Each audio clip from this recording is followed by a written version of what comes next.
Welcome po dito sa atin channel ang Showpo.ph. June 25, 2026. Kinwestiyon ng veteranong broadcaster na si Jay Sonza ang posibilidad na makalikom ng napakalaking yaman mula lamang sa propesyon ng broadcasting matapos aminin ni Senador Erwin Tulfo na umaabot sa 400 na milyong piso ang kanyang Statement of Assets, Liabilities, and Net Worth, SALN.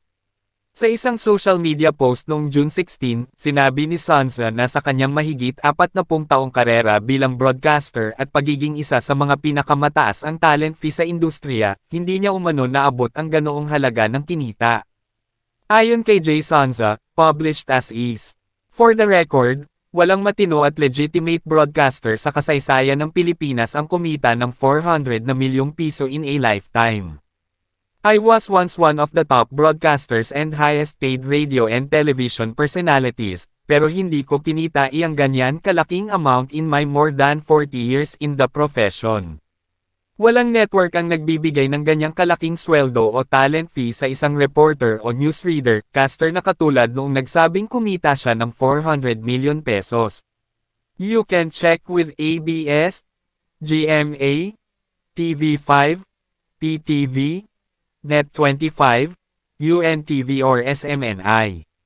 Kahit pa isama yung ibinayad sa aking sa advertising and commercial endorsements ng bangko, alcohol, sabon, telco, beer, agro-industrial products, food supplement, gamot at kahit idagdag pa iyong kinita ko sa stocks ng ABS-CBN, Petron, RFM Swift at mga hosting jobs ko sa mga events. Bukas ang comment section para sa inyong mahahalagan opinion. Kaya nga po, yung salin ko, hindi ako natatakot na iprinisinta ko, mayroon akong 650 million, may utang na 250, so meron akong 400M, mga properties, na yun ang naipundar ko when nasa labas pa ako before I became a politician. At yan ang ating latest SOCMED viral update for today. Please like and share ang video at huwag kalimutan mag-subscribe, i-click ang notification bell for more SOCMED viral updates at suportahan po ang ating Facebook page. Maraming salamat sa lahat ng nag-subscribe indeed, magandang buhay sa lahat, shukran.